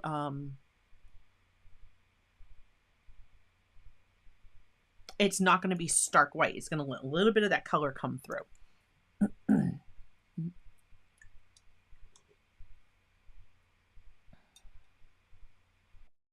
Okay, there we go. Let's do our background here because that is going to be super fast. I'm trying to think what we want. Do we want like a sky kind of background? So I'm going to think like a blue will really help make the orange pop. We're definitely going to get the wood in here, but at the same time, our wood like really fades, right? Because that wood really kind of disappears. We're going to do this very much wet and wet so we can get these lines to disperse and not be sharp. We don't want harder lines until we get up here. My brush is stuck to my tape. Okay.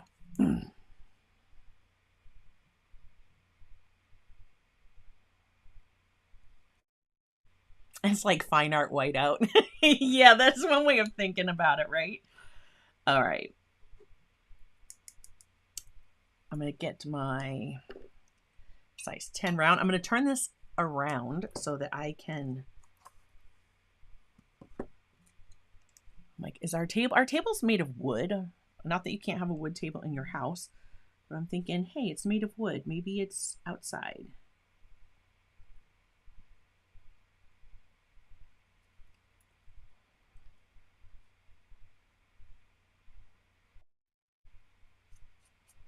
Let's just wet our sky. Oh, thank you. I have to send you a picture, Shanna, because I just put together like a still life of a bunch of from a bunch of reference photos, and it just makes me think of something that you would paint because it's got the The corn is all different colors. So Indian corn, is that, can we still call it that? Who knows? But that's what it is. And pumpkins and some berries, and anyways, it just looks like something that I could see. The style of the picture makes me think of your style of painting with your realistic pieces. I'll have to send it to you so you can see what I'm talking about. All right, I'm just thinking let's put some blue back there. I mean, our reference photo doesn't have it. Are we going to regret it? I don't know. We won't know till we try, right? We have this green from our stem. Let's just take that. Yeah, let's just take that. Oh, I'm going with Sodalite because I love the texture that Sodalite has. It's a blue. So we're going to kind of get moody. We're going to get a little moody with the background. This is fall. Just mix a little bit of Sodalite in there. If you don't have that, you could use a neutral tint with some ultramarine. You could try that. It would be kind of similar. All right. It's just like, oh yeah, look at that. I'm going to get it a little bluer, but I think this is, there we go. Here comes the blue. I love Sodalite. Remember, these things will dry lighter.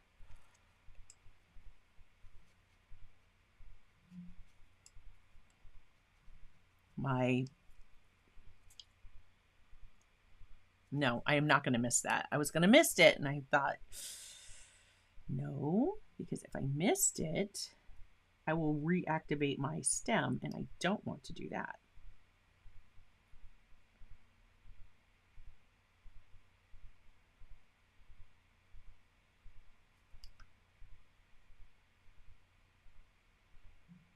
So I'm picturing this pumpkin was just pulled out of the patch and set on the table.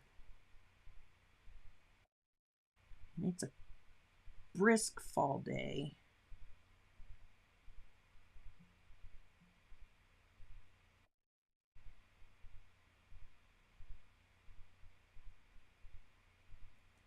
And you don't have to put this in your sky. You don't have to make a sky behind it. You can paint it just like the reference photo is. And that's perfectly fine too. Right? You can continue that table all the way back there. And then it has some weird orange marks in it, but I didn't care for that. All right, I'm gonna come right up to the edge of my pumpkin here.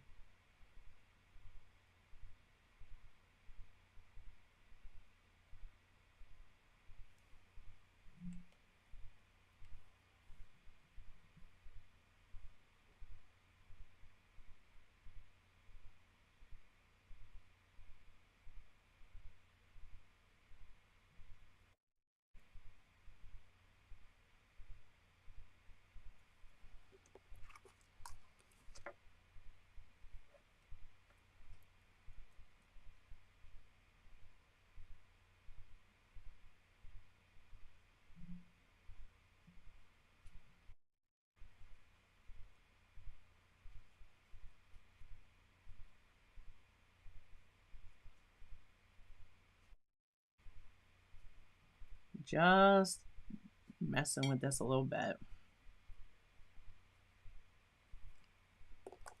I want it moody. Right? Just moody.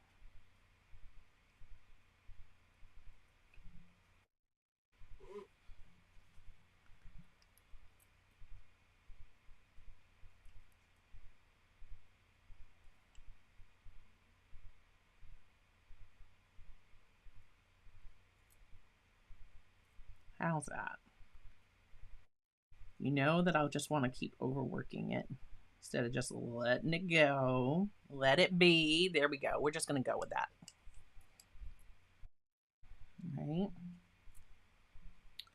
I want to design a fun painting for Halloween. I have the idea in my head. I'm working on it. I'm definitely working on it. There we go. All right, so how's that? What do you think? What do you think of our little moody kind of background there? Just thinking it's, you know, we're getting close to Halloween. Okay. So this is going to be our table. My table probably went right there in that corner, continued, and we can just watch this. Does it? If I go like that, lift, that would be lifted out right here.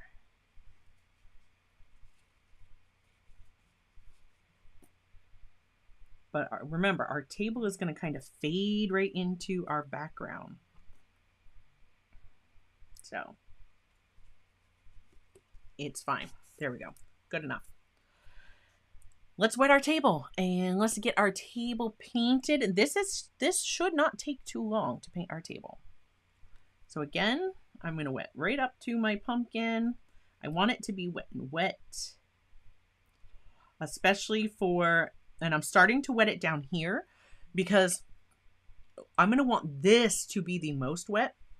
I'm going to want this to already start drying because we're going to get more in focus here. So we're going to want the darker marks to be more defined, and we will need dry paper for that. But up here, we're going to have very wet and wet lines. We want them to diffuse. We want them to blur out, just like we have on our pumpkin back here. And that part of the table was not in focus, just like the pumpkin was not really in focus back there. And you could absolutely paint this for a card. And put your sentiment or just leave it like that. You could have left this part unpainted and just painted the table and the pumpkin and then been able to write, you know, a sentiment up here. Completely make this your own. So many things you could do with the background. Okay, so our table, we're gonna go with, let me clean a spot here.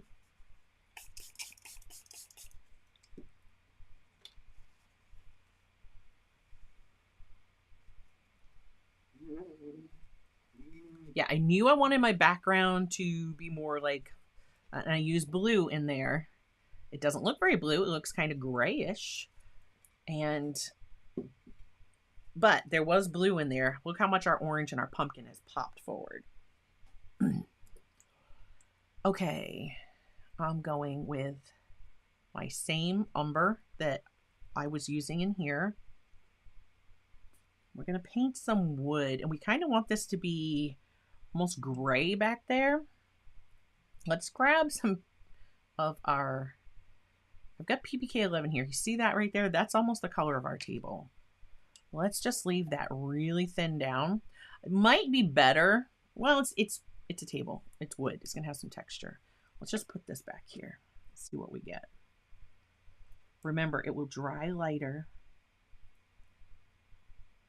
My sky should be dry enough that I can come right up to it without worrying about them pushing into each other.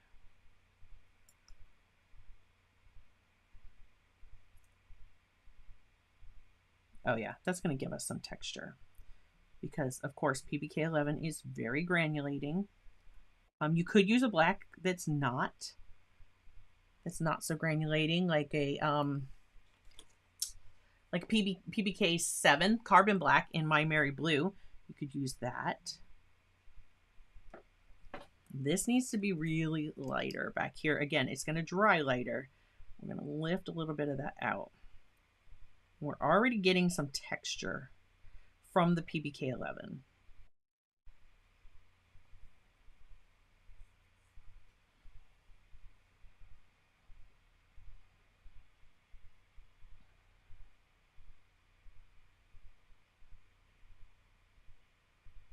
Yeah, so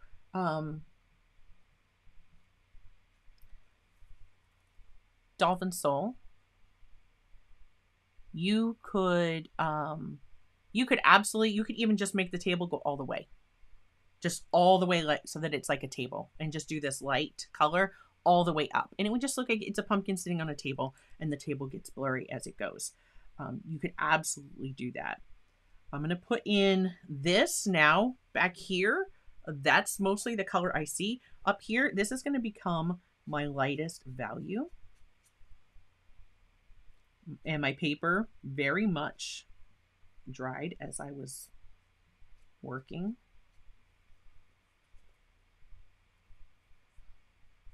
Up here though, it gets really dark.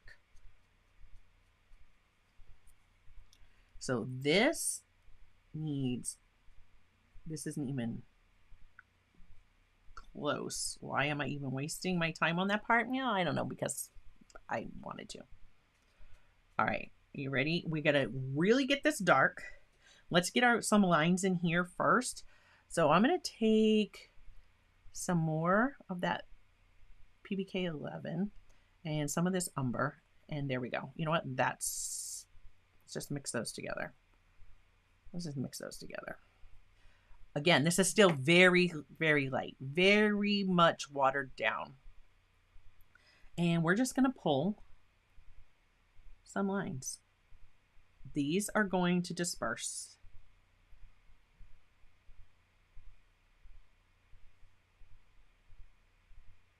I'm following that angle of the wood, the table.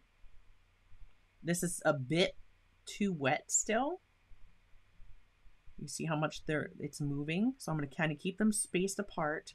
I'm going to need to come back with, when this dries a little bit more, I'm going to need to come back and do this again to get them, the thinner marks. But that is our out of focus table. Now let's just kind of bring some through here for some darker values. Again, photo-similar, not photorealistic. I'm not worried about that. I just want this texture to start to look like wood. All right. I need to get this much darker. We are going to go right into that PBK 11. So Lunar Black, Mars Black. And I want the umber.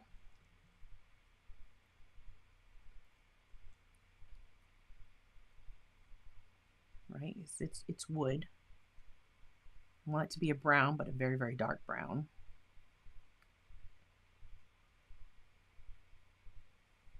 Okay, let's get this in here.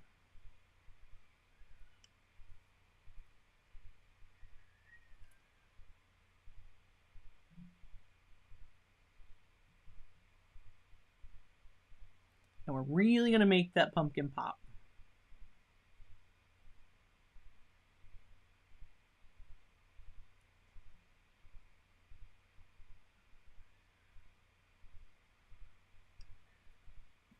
And it goes all the way to about here. We get, and now this is still, my paper's still quite wet over here. So I'm going to be very conservative where I put these dark marks. I do have a line all the way along the edge of my pumpkin. And then I'm going to turn this so that I have my kind of my angle I can pull at. When you pull and lift, your brush deposits paint. So you see how that like puffs out right there? I'm going to want to pull towards and lift at the back, right? But this comes much further forward. So we can definitely, all this corner, the whole corner is dark. So we're going to make this whole corner dark.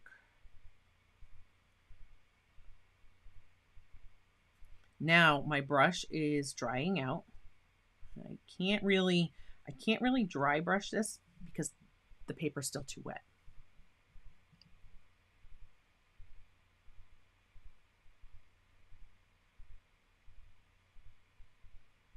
But this part of my table is certainly much darker.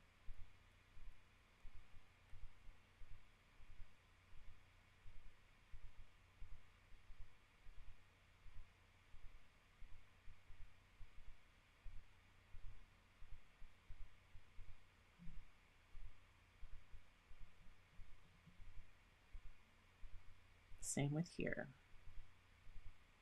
I'm going to need to darken these values up. Right now, this value that's on my brush, I think I can come back through.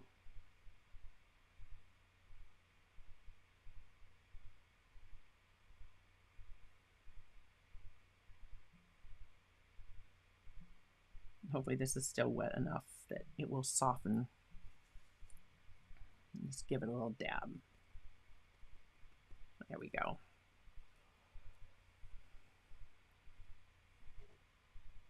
There we go. Right up here, we're going to pull some more of this down through.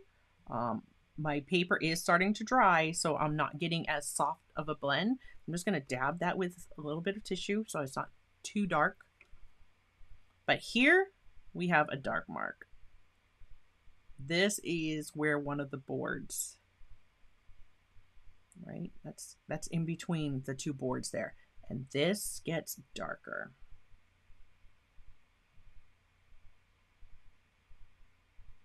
I could be using my smaller brush, but I find that this 10 round just really keeps a nice point.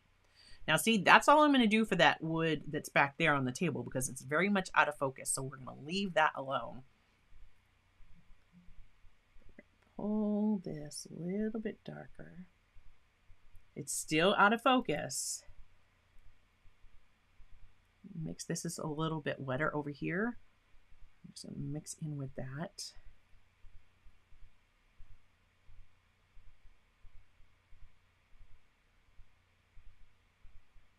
Kind of let it.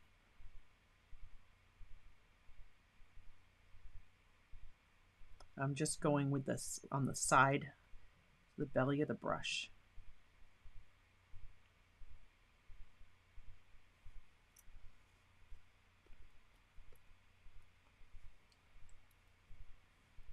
Because we've got to darken this up. We want some highlight in there, but this part of our table's darker. And I'm kind of skipping some space so I can kind of start to get that look of like wood grain.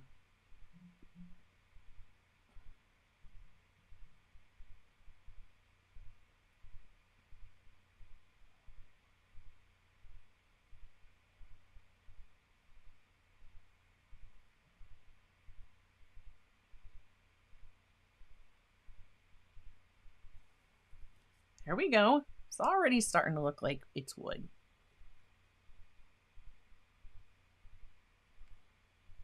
We're going to darken this. Oh, I went into my pumpkin. There we go. I'm going to darken this up a little bit more again.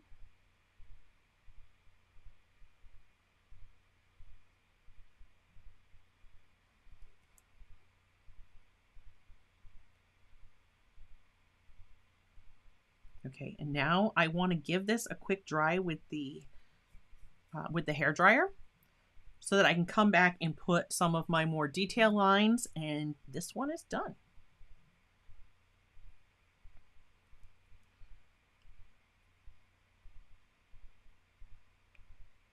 Another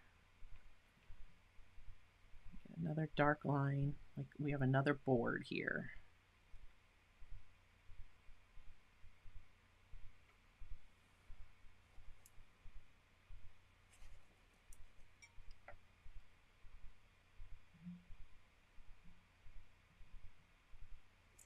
Okay.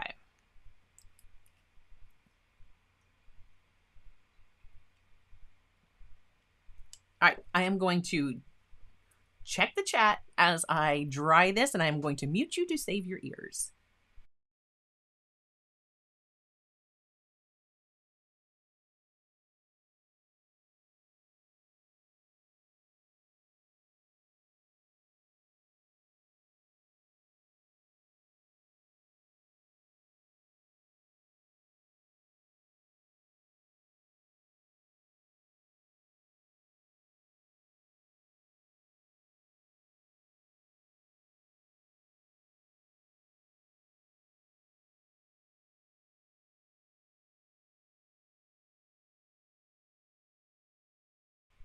Okay, so I kind of left that knot out. I could come back in and kind of put it in here. I think I'm going to leave it out. I kind of like it just the way it is.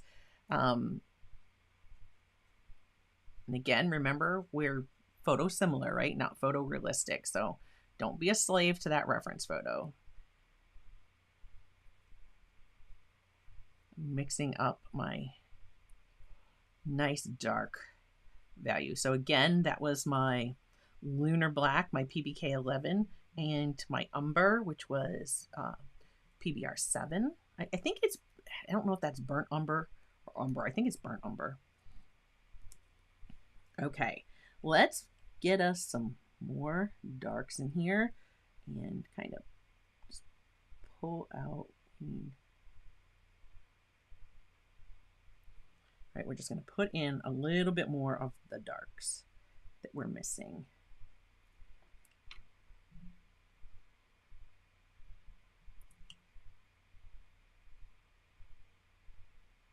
It's all very dark under the pumpkin, so we're going to make sure that we pull that.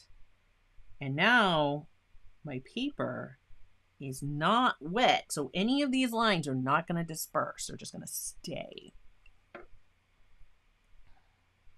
Oh, I'll absolutely. I will post a close up in Discord for you for sure. So this, darken up this line. This is my in between my two pieces of wood. I want to really, let's see if I can get that. I've got too much paint. So I tested here as I pulled out. I wasn't getting the dry brush look that I want. So I am just going to keep working some of the paint that's in that brush to darken up this area. But then let's see if we can get it now. I'm just trying to just skim the surface of the paper.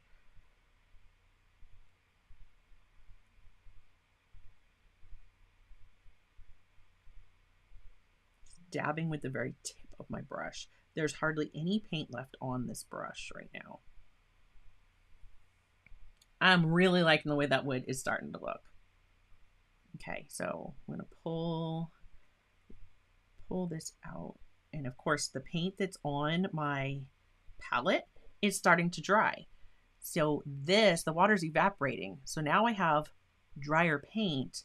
It's going to be easier for me to just put a little bit on my brush and get some of that texture that I want, like that.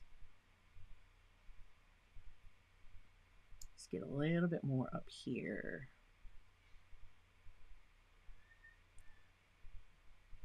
There we go. I think I'm going to stop because I think it'd be too easy for me to get too carried away and overdo it. Actually, let me see. I'm going to stop. But wait, let me go back in one more time. I think we have a little bit more darks up in here. There we go. Now, where would I sign this one? I think I would sign right here. Maybe in like a white gel pen. If I sign here, I don't know. I don't know where I would sign this one. I didn't think about that. So if I sign here, I'd have to sign with like a white gel pen for it to show up. But if I sign here, I could kind of make it disappear in the wood where you could see my signature, but it's not going to totally detract from our painting. If I put it there, if I put it there, I don't know. I don't think I'm going to sign it yet. I think I'm going to stop and think about that one for a little bit.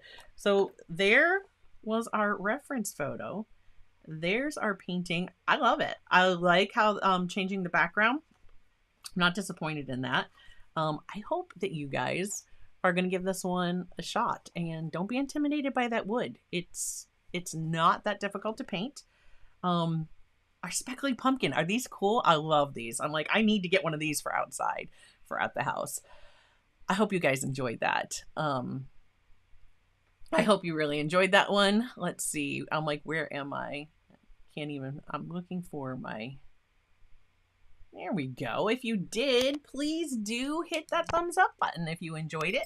And if you haven't already, click subscribe. It lets you chat with us during the live streams.